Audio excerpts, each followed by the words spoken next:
जय श्री राधे कृष्ण।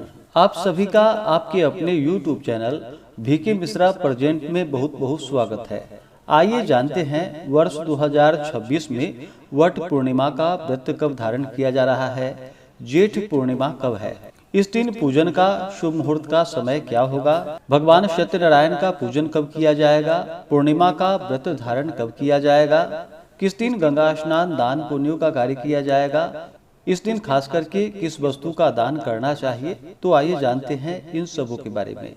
आप सभी भक्तों को जेठ पूर्णिमा वट पूर्णिमा की ढेर सारी शुभकामनाएं। आप सभी के जीवन में लक्ष्मी नारायण की कृपा से आप सभी को सभी प्रकार के सुख और समृद्धि की प्राप्ति हो। वट पूर्णिमा का व्रत जो कि जेठ मास शुक्ल पक्ष की पूर्णिमा तिथि के दिन मनाया जाता है। इस दिन जो कि वट सावित्री का व्रत धारण किया जाता है। बहुत से जगहों पर जो कि जेठ मास की अमावस्या तिथि के दिन वट सावित्री का व्रत धारण किया जाता है और बहुत से जगहों पर जेठ मास की पूर्णिमा तिथि के दिन वट सावित्री का व्रत किया जाता है। दोनों में जो कि एक ही प्रकार से पूजन का विधान है। वट पूर्णिमा व्रत जो कि हिंदू धर्म का एक महत्वपूर्ण व्रत है, जिसे विशेष रूप से सुहागिन महिलाएं अपने पति की लंबी आयु, अच्छे स्वास्थ्य और अखंड सौभाग्य की कामना से करती हैं। यह व्रत ज्येष्ठ मास की पूर्णिमा को धारण किया जाता है। वट का वृक्ष अर्थात बरगद का पेड़, जिसे बड़का पेड़ कहा जाता है। वट के वृक्ष में जो कि त्रिदेवों का वास माना गया है, इसमें ब्रह्मा, विष्णु और महेश का वास माना गया है। इन्हीं का स्वरूप मान करके इस दिन इनका पूजन किया जाता है।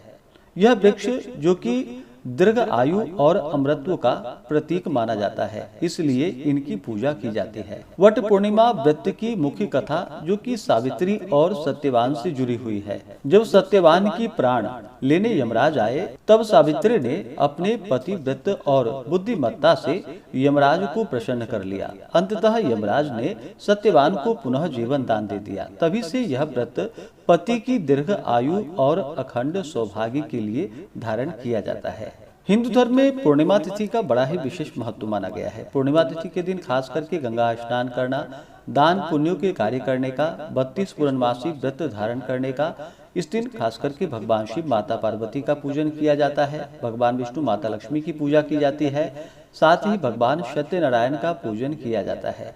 इस दिन जो भी व्रत को धारण करते हैं तो उनके सभी प्रकार के दुख और कष्ट दूर होते हैं, सभी प्रकार के सुख और समृद्धि की प्राप्ति होती है। जेठ मास की पूर्णिमा तिथि प्रारंभ समय जो कि 29 जून 2026 दिन सोमवार सुबह 3:08 और पूर्णिमा तिथि की जो समाप्ति है वह 30 जून 2026 दिन मंगलवार सुबह 5:28 पे पूर्णिमा तिथि की समाप्ति है। तो सूर्योदय व्यापनी के अनुसार और चंद्रोदय व्यापनी के भी अनुसार इस बार 29 जून 2026 दिन सोमवार को वट सावित्री का व्रत धारण किया जाएगा। इस दिन पूर्णिमा का व्रत धारण किया जाएगा। गंगा स्नान, दान पुण्यों का कार्य तथा भगवान सत्यनारायण का पूजन किया जाएगा। सब एक ही दिन है। 29 जून को ब्रह्म मुहूर्त का समय सुबह 3:34 से सुबह 4:22 तक होगा। सूर्योदय का समय सुबह 5:10, सूर्यास्त शाम 6:52 होगा। राहु काल का समय सुबह 5:53 से सुबह 8:36 तक होगा। राहु काल समय के दौरान कोई भी शुभ कार्य या नया कार्य नहीं करना चाहिए, इस बात का ध्यान रखें। चंद्रोदय का समय शाम 6:38 होगा। प्रातः काल पूजा का शुभ मुहूर्त जो कि सुबह 5:10 से सुबह 6:52 तक होगा। शुभ चौघड़िया मुहूर्त के अनुसार पूजन का समय जो कि अमृत नामक शुभ चौघड़िया मुहूर्त होगा, सुबह 5:30 से सुबह 6:53 तक होगा। उसके बाद शुभ नामक चौघड़िया मुहूर्त जो कि सुबह 8:36 से सुबह 10:18 तक होगा। विजय मुहूर्त का समय जो कि दोपहर 2:44 से दोपहर 3:40 तक होगा। इस मुहूर्त में आप विशेष करके वट सावित्री व्रत जो भी धारण कर रहे हैं तो इस समय आप पूजन संपन्न कर सकते हैं। शाम को पूजा का शुभ मुहूर्त जो कि शाम 5:09 से रात्रि 8:09 तक होगा। नक्षत्र मूल होगा। अगले दिन सुबह 5:27 तक। योग जो कि शुक्ल होगा, दोपहर 2:27 तक। उसके बाद ब्रह्मा योग होगा।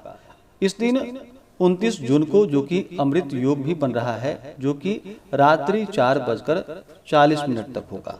जो भी वट सावित्री का व्रत धारण करने वाले हैं, उन्हें चाहिए कि इस दिन प्रातः काल उठ करके नित्य क्रियाओं से निवृत्त होकर के गंगा नदी में या घर के नहाने के पानी में ही थोड़ा सा गंगा जल मिला करके जो कि माता गंगा का स्मरण करे, उसके बाद स्नान करे, फिर शुद्ध वस्त्र धारण करे। इस दिन पूर्ण 16 श्रृंगार करके जो भी व्रती हैं व्रत का संकल्प लेना चाहिए और वट वृक्ष के नीचे यानी कि बड़ के पेड़ के नीचे जा करके वहाँ पे आसन लगा करके गंध पुष्प धूप दीप आदि से पूरे विधि विधान के साथ पूजन करना चाहिए। अनेक प्रकार का नैवेद्य आदि अर्पित करने चाहिए, जो कि एक बांस के पात्र में अनेक प्रकार के पुए पकवान फल मिष्ठान आदि रख करके नैवेद्य आदि का भोग लगाए।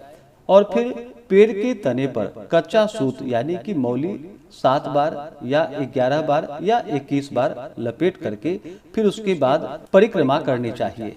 और फिर सावित्री सत्यवान की कथा को सुननी चाहिए। और अंत में पति की लंबी आयु के लिए, परिवार की सुख समृद्धि के लिए, पुत्र पौत्रादि की प्राप्ति के लिए प्रार्थना करनी चाहिए। उसके बाद फिर ब्राह्मणों को दान दक्षिणा दे, ब्राह्मणों को भोजन करवाए। यह व्रत खास करके जो कि बहुत से जगहों पर निर्जला व्रत को धारण किया जाता है, बहुत से जगहों पर फलाहार आदि ग्रहण करके धारण किया जाता है। तो जहाँ पर आप रहते हों तो अपने पारंपरिक तरीके से व्रत को धारण करें। इस प्रकार जो भी महिलाएं वट सावित्री का व्रत धारण करती हैं, तो इस व्रत के पुण्य प्रभाव से पति की दीर्घायु और उत्तम स्वास्थ्य की कामना पूर्ण होती है। वैवाहिक जीवन में सुख और प्रेम बढ़ता है, अखंड सौभाग्य और परिवार की समृद्धि प्राप्त होती है, घर में सुख शांति और सकारात्मक ऊर्जा बनी रहती है। अब जानते हैं जेठ पूर्णिमा के बारे में। प्रत्येक पूर्णिमा को जो कि इस दिन गंगा स्नान दान पुण्यों के कार्य करने का विशेष महत्व माना गया है। पूर्णिमा तिथि के दिन जहाँ तक बन सके प्रातः काल उठ करके गंगा नदी में जाकर के तीर्थों आदि क्षेत्रों में जो कि स्नान का कार्य करना चाहिए और फिर दान पुण्यों का कार्य करना चाहिए।